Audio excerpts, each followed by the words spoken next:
Hello my future math champions, this is Preeti Yadav, your maths की ma'am welcomes you all to maths की class. हाँ जी, तो कैसे हैं आप सभी? आई होप आप सब बहुत अच्छे होंगे, सुरक्षित होंगे, अपने घर पर होंगे और आपकी पढ़ाई भी बहुत अच्छी चल रही होगी। तो हमने पिछली वीडियो में अपना 1.1 तक कंप्लीट कर लिया था। आज हमें अपनी 1.2 एक्सरसाइज स्टार्ट करनी है जिसमें इरैशनैलिटी से रिलेटेड क्वेश्चंस है। तो स्टार्ट करें बिना किसी देरी के। तो our first question is prove that root 5 is irrational. मुझे प्रूव करना है कि रूट 5 एक इरैशनल नंबर है। मुझे खुद तो पता है कि रूट 5 इरैशनल है क्योंकि रूट के अंदर परफेक्ट स्क्वायर अगर नहीं है तो वो नंबर कैसा होगा? इरैशनल। रूट के अंदर परफेक्ट स्क्वायर नहीं है 5 किसी का भी तो वो इरैशनल नंबर हो गया। अब ये मुझे प्रूव भी करना है। मुझे तो पता है कि इरैशनल है, प्रूव कैसे करेंगे वो देखो। तो बेटा मैंने इंट्रोडक्शन में भी आपको बताया था कि इस तरह की क्वेश्चंस को हम किससे प्रूव करते हैं? Bye contradiction. अभी कॉन्ट्राडिक्शन क्या चीज है? कॉन्ट्राडिक्शन का मतलब विरोध करके एक तरह से। जैसे मुझे बोला है कि प्रूव करो इरैशनल है, पर मैं तो नहीं मानूंगी इनकी बात, मैं तो मान के चलूंगी कि इरैशनल नंबर है। पर अगर मेरी बात लास्ट में गलत प्रूव हो गई तो चुपचाप मानना पड़ेगा कि रैशनल नंबर है। तो वही चीज यहां पर करनी है बाय कॉन्ट्राडिक्शन। तो लेट अस सपोज हमें क्या मान के चलना है कि रूट 5 एक रैशनल नंबर है। इसका उल्टा मानना है, रूट 5 इज रैशनल। अब नंबर अगर रैशनल है तो वो p बाय q फॉर्म में होगा। तो root 5 is equals to p upon q, जहां पर q नॉट इक्वल्स टू 0 है and p and q does not have any common factor, does not have any common factor. Common factor ना होने का मतलब उन दोनों का HCF 1 है, P और Q का HCF 1 है, ये दोनों को प्राइम है, ये मैं मान के चल रही हूँ। ठीक है, अब दोनों तरफ स्क्वायरिंग कर लो, स्क्वायरिंग बोथ साइड्स। रूट 5 का square is equals to P by Q का स्क्वायर। रूट 5 का square 5 is equals to P square upon Q square. अब Q स्क्वायर को इधर ले आओ, 5 को नीचे ले जाओ, कोई दिक्कत नहीं, कर लिया ऐसे P स्क्वायर अपॉन 5। ये मेरी इक्वेशन नंबर 1 हो गई। अब मैंने एक फैक्ट बताया था, if P divides A then P divides A square also. या फिर इसका उल्टा ले लो कि if P divides A square it means P divides A also. तो ये भाई है, देखो 5 P स्क्वायर को पूरा डिवाइड कर रहा है, तभी मेरे को यहां पर एक इंटीजर मिल रहा है, वरना फ्रैक्शन का नंबर मिलता है, डेसिमल का नंबर मिलता है, पर मुझे यहाँ पूरा एक होल नंबर मिल रहा है। इसका मतलब 5 इस p स्क्वायर को कंप्लीटली डिवाइड कर रहा है। अब p स्क्वायर को डिवाइड कर रहा है मतलब p को भी डिवाइड कर रहा होगा, ये अपना फैक्ट है। तो यहाँ से क्या पता लगेगा? 5 divides p square, this implies 5 divides p also. 5 p को भी डिवाइड करेगा। अब अगर 5 मैं यहां पे कर रही हूं, अब अगर 5 p को डिवाइड कर रहा है मतलब p अपॉन 5, इसका मतलब 5 p को डिवाइड कर रहा है और पूरा डिवाइड कर रहा है, तो मैंने मान लिया मेरा आंसर आ रहा है n। मैंने क्या माना? मेरा आंसर क्या आ रहा है? n। अब यहां से p की वैल्यू क्या आ गई? 5m। इस p की वैल्यू को फर्स्ट इक्वेशन में पुट करो, put p in equation first. First equation क्या है? q square is equals to p की जगह 5m, 5m का होल स्क्वायर अपॉन में 5। यहाँ क्या है? q square is equals to 5m का स्क्वायर क्या होगा? 25m स्क्वायर अपॉन में 5। ये 5 से कैंसिल हो जाएगा। इसका मतलब क्या आ गया मेरे पास? q square is equals to ये 25 कटा 5 पे तो 5m स्क्वायर। यहां से मेरे पास ये आया।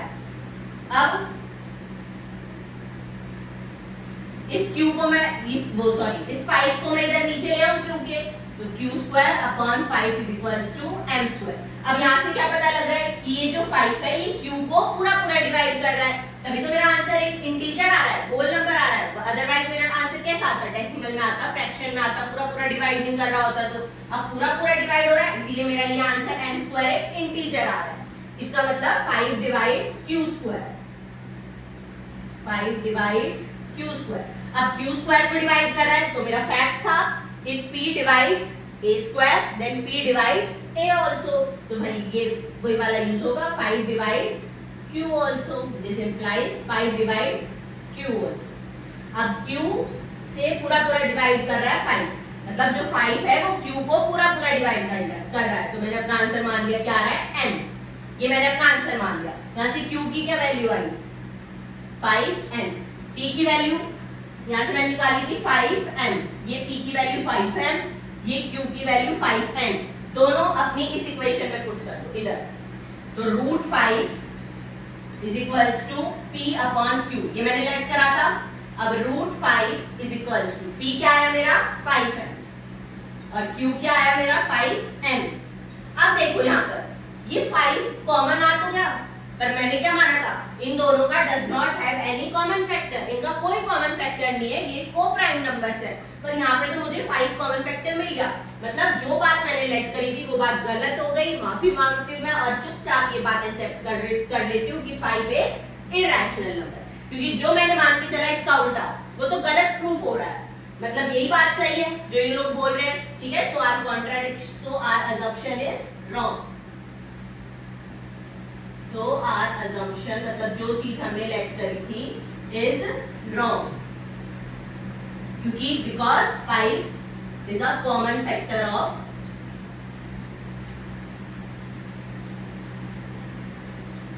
5 is a common factor of p and q.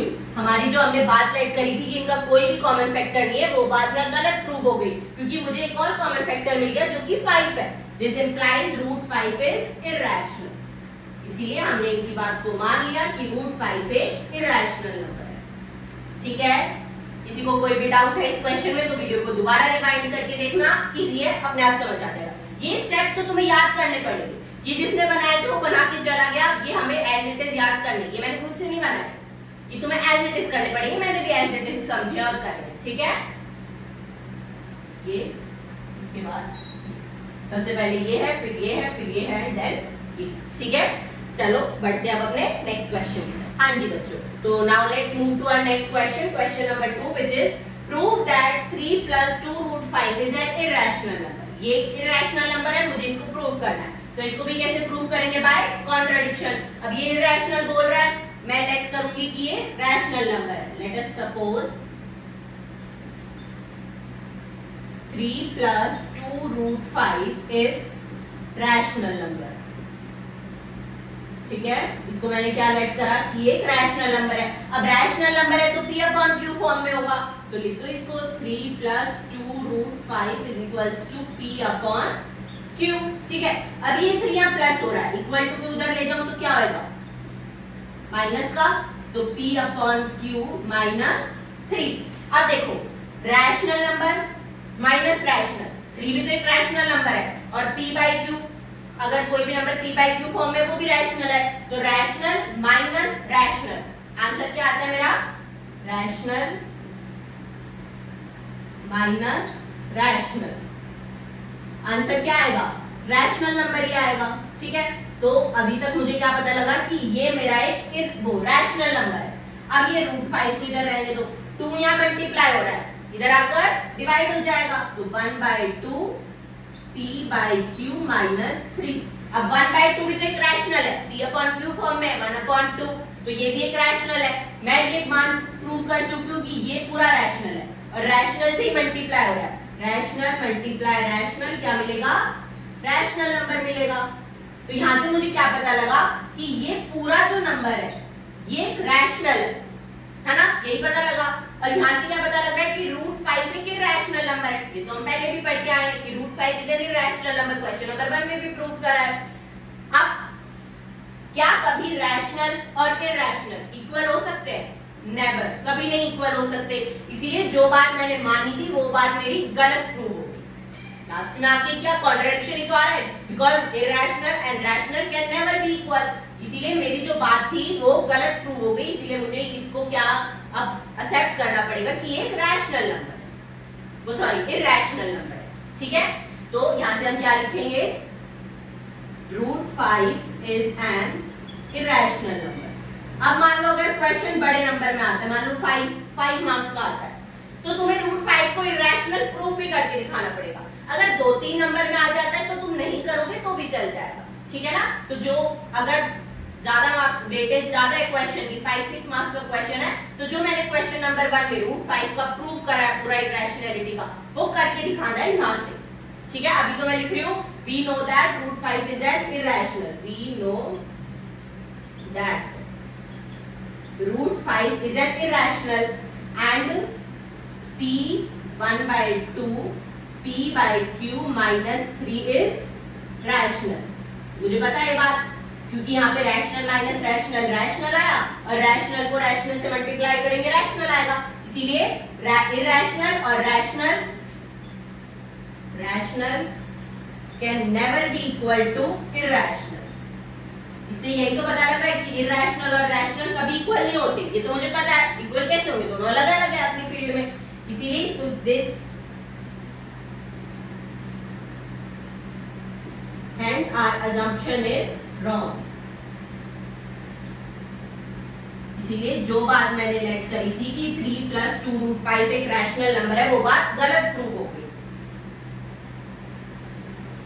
और यहां से क्या पता लगा है, this implies 3 + 2 root 5 is irrational number, ठीक है। यही चीज मेरे को प्रूव करनी थी। इजी है नहीं वाला, तो सिर्फ रैशनल को सारों को एक तरफ कर लो, इरेशनल को एक तरफ कर लो, दोनों को नॉट इक्वल दिखा दो, आंसर आ गया तुम्हारा। इजी। बढ़े अगले क्वेश्चन पे। हाँ जी, तो बढ़ते हैं अपने अगले क्वेश्चन नंबर 3 की तरफ। क्या कह रहा है question, prove that the following are irrational. तुम्हें 3 नंबर दे रखे, तुम्हें प्रूव करना है कि इरेशनल नंबर है। इजी, आ जाओ, बिल्कुल करते हैं। सबसे पहले क्या है, 1/√2। जब भी इरेशनल प्रूव करना हो, सब में एक कॉमन लाइन तो लिखनी है स्टार्टिंग में कि let us suppose this is an rational number, तो लेट 1/√2 इज रैशनल। अब रैशनल नंबर लेट करा है तो रैशनल नंबर p/q फॉर्म में होते हैं, तो यहां से क्या है मेरे पास, 1/√2 इज इक्वल्स टू p/q। अब √2 को उधर ले जाओ, मतलब क्रॉस मल्टीप्लाई कर लो ना, q ऊपर आ गया, p नीचे आ गया, और इधर √2 ऊपर चला गया। अब q upon p, p upon q, ये वाले नंबर कैसे होते हैं, रैशनल नंबर, और √2 कैसा है मेरा, इरेशनल नंबर, ये हम पहले पढ़ के आ चुके हैं। तो q/p is rational number and √2 is irrational number, तो rational can never be equal to irrational। यहां से एक तो पता लग रहा है, this hence our assumption is wrong। जो हमने बात लेट करी थी कि rational number है वो गलत है। this proves that 1/√2 is an irrational number, ठीक है। तो ये बात नीचे लिख लेना, our assumption is wrong।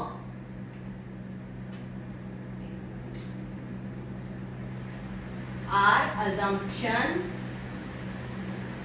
is wrong। this implies 1/√2 is an irrational number, ठीक है। ये बात नीचे लिख लेना। हाँ जी, तो आगे बढ़ते हैं अपने सेकंड पार्ट की तरफ। सेकंड पार्ट क्या है, 7√5 को इरेशनल प्रूफ करना है।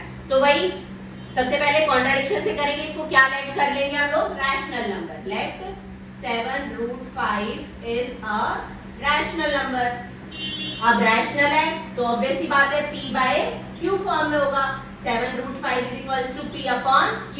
ये 7 यहाँ मल्टीप्लाई हो रहा है, इधर आकर क्या हो जाएगा, डिवाइड का p अपॉन 7q। अब √5 कैसा है, इरेशनल नंबर, और p अपॉन 7q कैसा है, रैशनल नंबर। अब हमें पता है, इस बात को तुम लाइंस में लिख लेना कि √5 is an irrational number, p upon 7q is a rational number, ठीक है। अब मुझे पता है rational can never be equal to irrational. दोनों अलग अलग तरीके के नंबर है, इक्वल तो कभी हो ही नहीं सकते, और यहाँ पे इक्वल टू का साइन है, तो ये बात मेरी गलत प्रूव हो गई। Our assumption is wrong.